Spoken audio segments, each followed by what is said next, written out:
bem-vindos aqui neste nosso canal espírita de Pequenos Estudos Espíritas. Hoje nós estamos dando início ao capítulo 2 de O Livro dos Espíritos, que trata da encarnação dos espíritos. Aqui nós vamos estudar objetivos da encarnação, a alma e materialismo. Em vários vídeos que eu já postei aí, meus irmãos já tomaram conhecimento da encarnação na Bíblia. A finalidade de todos aqueles vídeos foi mostrar que a Bíblia comprova que a encarnação existe, que reencarnação existe. E tem mais alguns para nós publicarmos por esses dias. Mas agora nós temos que adiantar esse nosso estudo e começar imediatamente agora a questão da encarnação, reencarnação, encarnação primeiro e depois as reencarnações, de acordo com o Livro dos Espíritos, a doutrina espírita. Vamos ver como é que fala aqui. Na pergunta 132, Kardec perguntou assim, ao Espírito de Verdade, qual o objetivo da encarnação dos espíritos? Porque Deus cria primeiro espírito, Ele não cria carne e depois cria espírito.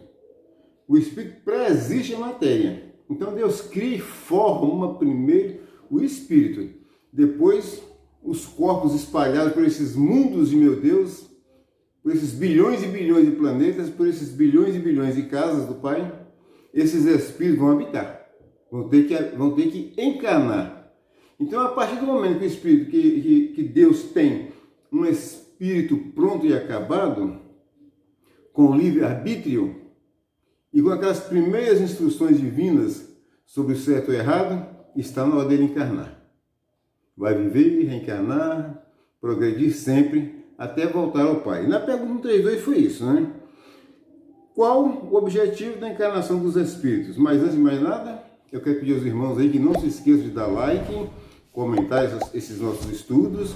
Por favor, meus irmãos, comentem, assistam o vídeo até o fim, porque esses comentários são muito importantes para fazer crescer o canal, o nosso canal, e levar o conhecimento a outros, Quem não está inscrito, se inscreva, aperte o botãozinho inscrito e o botãozinho todas, tecla todas, para que recebam normalmente as notificações do YouTube.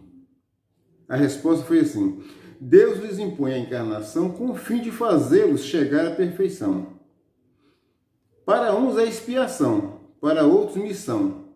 Mas para alcançar essa perfeição, tem que sofrer todas as vicissitudes da existência corporal.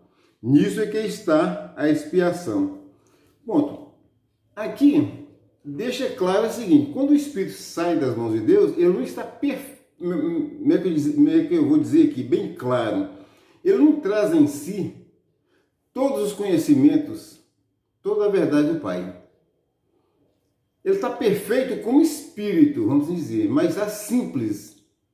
Todos são criados simples, ignorantes, no sentido de desconhecer toda a verdade do Pai, e começa essa longa caminhada por aí. Todos são criados iguais. Ninguém com nenhum privilégio a mais. E depois de criados e prontos e acabados, Deus decide onde vão se dar as encarnações desses espíritos, Para que eles sofram todas as vicissitudes da vida, todas as dificuldades para evoluírem, A gente observa que essa questão de sofrer vicissitudes, a gente vê isso em tudo, Observem, meus irmãos, a natureza para vocês verem.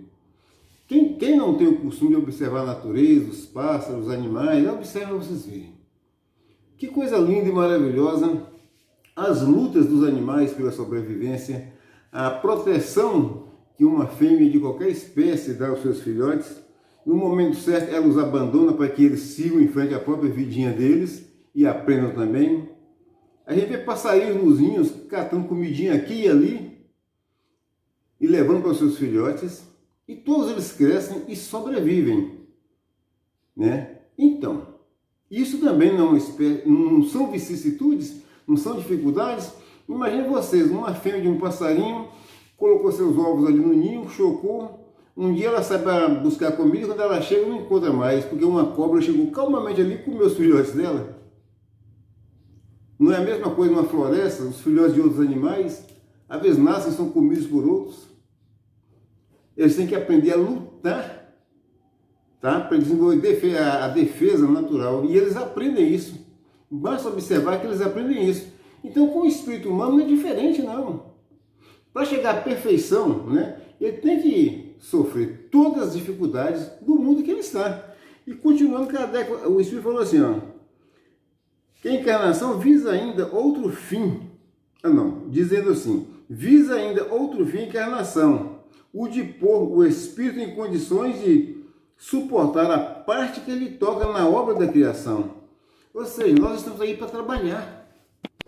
Na criação de Deus, nós temos que fazer, todos nós somos partícipes dela. Todos nós temos que fazer alguma coisa, olha aqui, na obra da criação. A obra da criação, meus irmãos, não é só esse planetinha Terra, não. Ela não para, ela não cessa. Deus não cessa de criar. O tempo todo.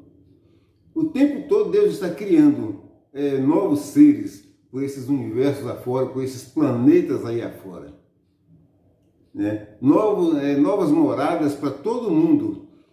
E nós temos que participar disso, nós participamos disso, certo? Nós temos também que fazer alguma coisa, vejamos como a gente poderia fazer alguma coisa na obra da criação.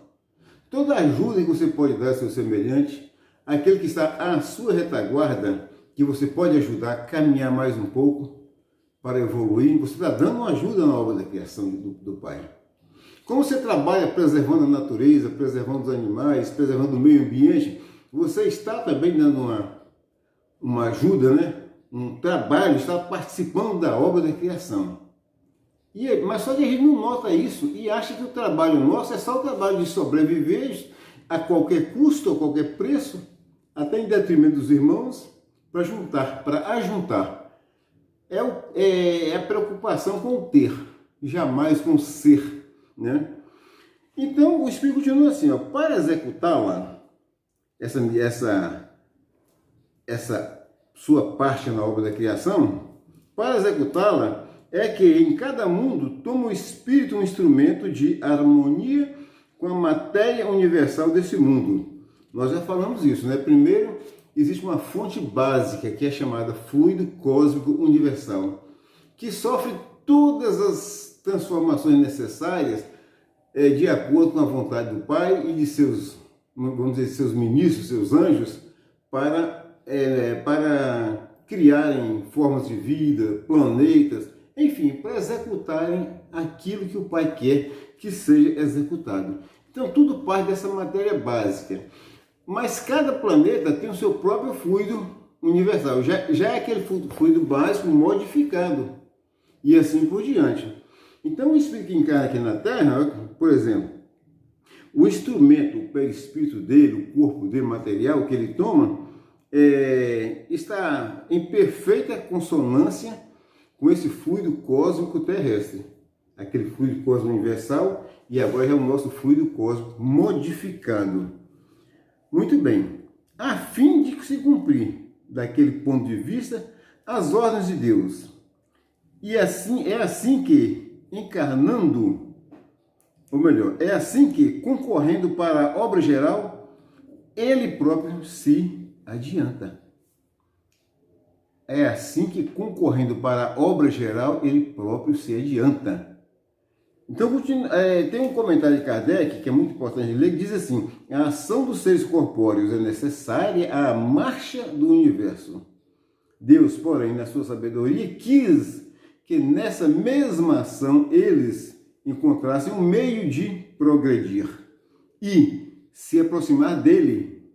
Desse modo, por uma admirável lei da providência, tudo se encadeia, tudo é solidário à natureza. Então, quem percebe isso, hoje já não destrói a natureza, não destrói a floresta amazônica, não destrói as matas, rios, não faz mais isso. Quando você está só preocupado em ter, você faz tudo isso aí. Mas um dia, meu irmão, sabe o que vai acontecer com você? Você vai ser um ambientalista. Você vai reencarnar com a missão de consertar tudo aquilo que você estragou. E consertando tudo, você vai aprender também os segredos de Deus. Vai aprender mais a respeitar a natureza. Porque a natureza faz parte de toda a vontade de Deus, nosso Pai. Então, quando você desmata, quando você polui os rios, quando você destrói, pode ter certeza, a sua dívida com o Pai é imensa. E muitas encarnações você terá de passar e consertar tudo isso. Se não for aqui nesse planeta, você vai defender em outros planetas, que estão mais ou menos como o nosso. Você vai reencarnar lá para combater, talvez, aqueles que estão destruindo lá. Proteger lá o que você não protegeu aqui. Eu fico por aqui. Agradeço a Deus, nosso Pai Todo-Poderoso. Agradeço a todos vocês por me ouvirem até o fim. Ouvirem o vídeo até o fim. Mais uma vez, peço a Deus, nosso Pai Todo-Poderoso, que abençoe todos vocês e seus familiares também. Fiquem todos com Deus.